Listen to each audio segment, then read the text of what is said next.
the NASA brigade, which of course have been saying that they expect to be able to bring this on stream speedily should they both get into government. Well, to help us take those manifestos and other policies apart, in studio with me currently is CPA Wanjala. He is from ISPAC and is an expert on matters economic and financial. Karibu sana. Nashukuru, Peter. Now, first of course, bells and whistles, a lot of fanfare towards putting out these manifestos so far. Do you think they're worth the paper they're written on? Yes, and I think it's a good practice. Yes. So that as Kenyans, we are given a choice of a number of baskets of goodies. Yes. So that we can choose one. Yes, I think a bit of careful thought has gone into the manifesto, so I would say yes, it's a good beginning for the country. Mm-hmm. Let's start off with the first one that was put out. That, of course, was the Jubilee Manifesto. Yes. One thing stuck out like a sore thumb, a promise by the president to rid us of corruption in 6 months. Yes. Should he get re-elected? Strange. Yes, and you and I know that there are things that the president can do, and there are things that other institutions of government can do in relation to fighting corruption. But I think we also need to be upfront with Kenyans. I don't think he has done quite well in this regard. Yes. And of course, as analysts, we are always accused of oversimplifying things. But if I was asked what would he have done, I think there's a magic bullet in the fight for corruption, and it's very easy. Yes. Just reduce all these multiple numbers that we have to a one number, a social security number. Yes. So that my bank account is on the same number. If I buy a car, it's on the same number. If I buy shares, it's on the same number. So that by querying a simple computer application, you can easily know my wealth. And then the other thing you do is eliminate cash. Yes. So that beyond, say, a threshold of about 5,000, then we move to plastic money. What would that do? Then what would that would do in the economy is that there will be a trail. Yes. So that if today I were to give you 10,000, once you deposit that money into your account, then you have disclosed to an integrated system that you have received some 10,000. The beginning point is we take 3,000, which is tax. Yes. And then, of course, at the end of the day, we'll be able to ask you questions. Where did you get the 10,000? What surprises me, and I sometimes feel that the president is not being upfront with us, is that there are certain structural issues that he can put in place to address the possibility of us engaging in graft. The other institutions that we have established, the DPP, the ethics and anti-corruption, those come in after the act. Yes. So the problem I have in this regard is our focus is more on after the act, rather than putting in structures to ensure that if indeed you are corrupt, then it is not possible to hide the proceeds of corruption. One gets the feeling that we are flailing in the dark. Countries like Ghana have recently introduced uniforms for policemen with no pockets. Because they're struggling with corruption. And for us, it has been something that we consistently talk about. Yes. But essentially, what that points out for many people is one simple thing, the cost of living. Yes. Do you think enough has been done to try and rein in on this? Because it has been the key fundamental for a lot of the problems we're seeing within our society today. I would agree that, yes, Kenyans are suffering. The cost of living has been quite high. There are issues of stockouts, and you have had the case of unga and other staples, and that creates serious pressure on people. But I also refuse to believe that people are corrupt because they are looking for unga. Yes. I think human nature is inherently so, and I think that's the reason why we even have religious organizations to try and preach to us to ensure that we don't go that route. So that in my view, it is both ways. Yes. The government should work to ensure that people have a decent livelihood, but I also propose that we need to make it impossible for you to hide the proceeds of corruption. I mean, you and I know, my friend, people move billions of shillings. People move millions of shillings. I mean, how come there's no trigger? And I think, and I suspect that is what the developed countries have done. Yes. We ensure that all this multiplicity of identities are reduced to one number. You query the lands registry and you don't know anybody who bought more than 100 acres of land last year. Then we're able to address it from that perspective. So yes, I agree, we need to improve the livelihood, but I'm also alive to the fact that human nature inherently would wish to take advantage of a situation. So we need to ensure that that doesn't happen as frequently as it does, and when it happens, it is actually properly punished. Let's talk a bit about housing. featured majorly in both. Yes. The first, of course, having been a promise is in 2013 yes. to make housing affordable for all Kenyans to live in dignity. Yes. It also featured in the NASA Manifesto. Yes. But so for 5 years down the line, lots of Kenyans still languishing in Kibera and other places. Lots of other Kenyans feeling the squeeze through rent. And multiplicity of people who've been able to get mortgages, about 25,000. And if you take that apart, a lot of those are government employees, people who work at the central bank, people who work for banks. I mean, when do we start talking about housing for the ordinary Mwananchi? One of the interesting things I saw, and I am not sure now a case of who has copied from who, but interestingly, the two manifestos actually have the same figure. They are both targeting 5,000 housing units at the end of a 5-year period. And also interestingly, they're also setting up an agency. The names are different, but they're also setting up an agency to try and realize this. The difference I saw from the NASA manifesto is they sort of are saying quite a number of our people, I think about 70% of our population are in the rural areas, and they're saying we need to rethink about how housing happens in those regions. The Jubilee Manifesto is silent, so you presume that perhaps their focus is on the urban sector. Yes. But we must say it up front, we have failed to house our people, and I think the reason we have failed is and I see that in both manifestos where the government wants to do it. The government needs to provide an environment where people can then build their own houses. Yes. And the question you have asked is key. For example, how come only 25,000 Kenyans are on mortgage? And for me, if we address that, then we don't need to follow Kenyans in terms of really providing materials. And I saw in the one of Jubilee, for example, they want to set up a steel mill. It's a good thing. But if business has not found it worth to have a steel mill of that capacity in this country, it is a renowned fact that governments are the worst when it comes to business. So in my view, we need to reset the conversation. Let's create sufficient incentives so that Kenyans then, with a decent income, can build their own houses. One other final comment on housing. Perhaps we need to go beyond our own lifetime.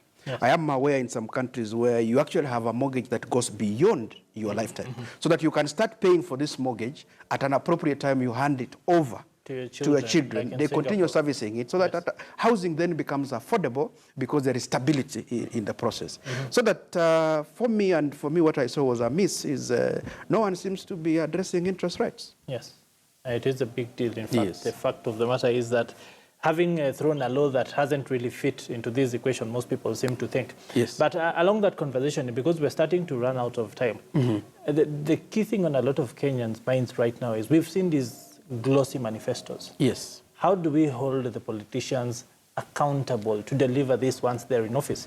I mean, for most people, they know that once Jubilee got its foot through the door, that was it. Yes. So how do you ensure, despite no matter who gets elected, you can literally hold up that document and said, hey, you said you 1, promised. 2, 3. Yes. So how do we then start to address this rather than start campaigning all over again? Thank you. If you give me a minute, I think there's also one thing that is running between the two documents that is to be corrected. Yes. They talk of free maternity. The Jubilee talks of free day secondary, and I'm happy with them, at least they are specific. Yes. They are saying free day. The other one talks of free secondary. I think is a misnomer. Let's first be honest to Kenyans. They should say it is government financed, so that we stop from lying to Kenyans that the government has some money. I don't think Chinese are coming in Kenya to finance, for example, the maternity. So for me, that is one thing that they quite need to address. In terms of how we hold them to account, it's a challenge to Kenyans. Kenyans, first of all, need to own political parties, because we do not own political parties.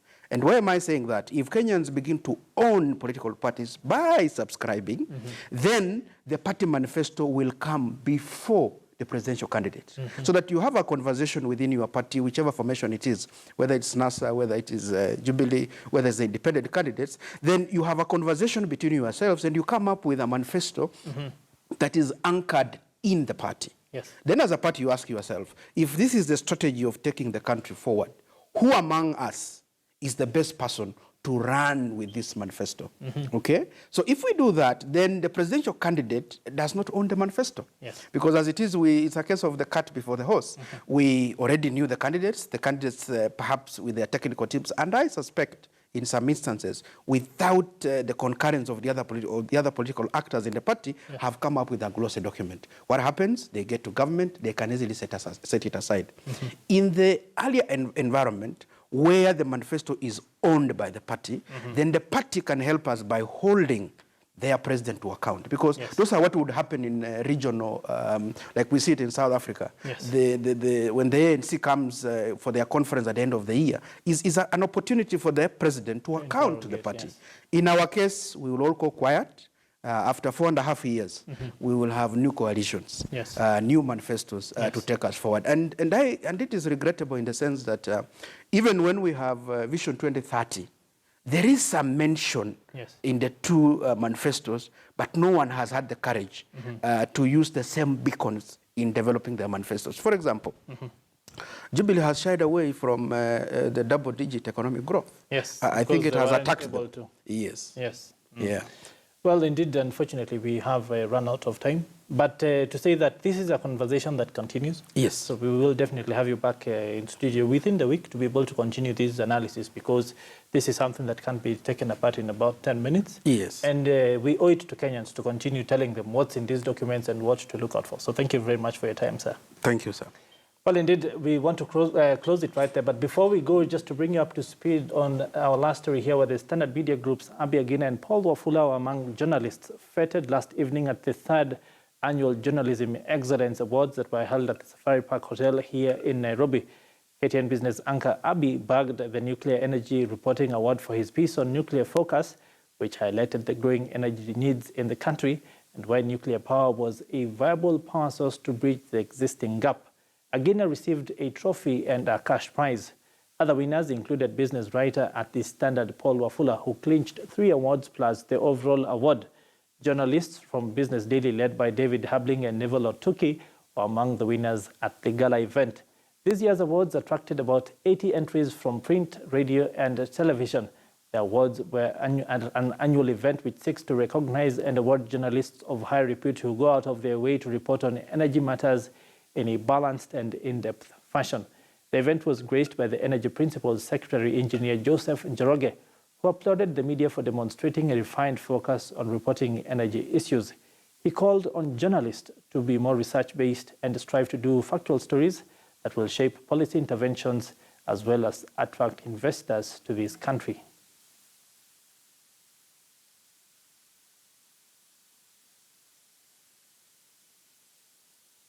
Now, in a move to help build thriving communities, Kenya Business Breweries Limited, in collaboration with Amref Africa in Kenya, have commissioned the Nduma Water Project in Kikuyu constituency, a novel initiative aimed at providing clean and safe drinking water to over 20,000 residents of Kikuyu constituency at a cost of about 7.2 million shillings.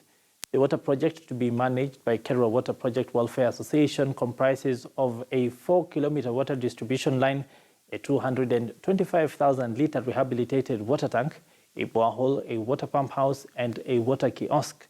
Speaking at the inauguration ceremony, Diageo Corporate Relations Director Dan Mobley noted that ABL will continue to make corporate social investments to improve livelihoods as well as create new market frontiers. The opening of the water plant comes hot on the heels of a recent World Bank study on water, which revealed that by the year 2050, over 40% of the globe will be under severe water stress.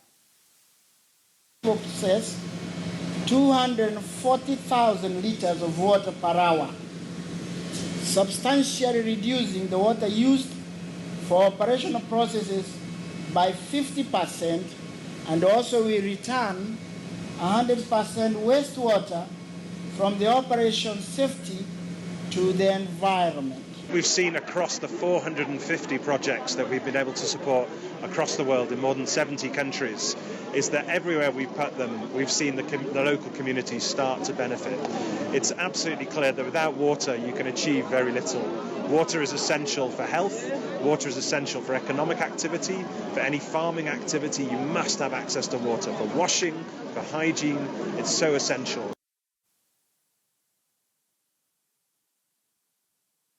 Well, that's where we want to bring it to a close here on KTN Business Today. But before we go, just to bring you up to speed on that conversation on Twitter, where in our Twitter poll question, we've been asking you, do you think party manifestos of both Jubilee and NASA are addressing the issues that matter to you as a voter? Well, the jury continues to come in, and the votes are as follows.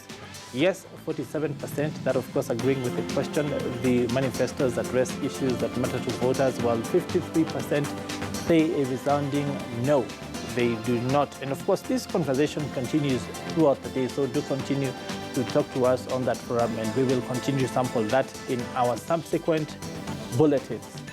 Well, that is where we want to bring it to a close here on KTN Business Today. It has been very nice having you with us here today. And of course, from us here in the studio, he is saying that do continue to join us here on KTN News for subsequent bulletins, because in just a few minutes, we'll be back with Worldview, bringing you up to speed on matters making headlines here in the region and across the world. Of course, we'll be back at the same time here tomorrow for more on KTN Business Today. So do have yourselves a good afternoon. My name is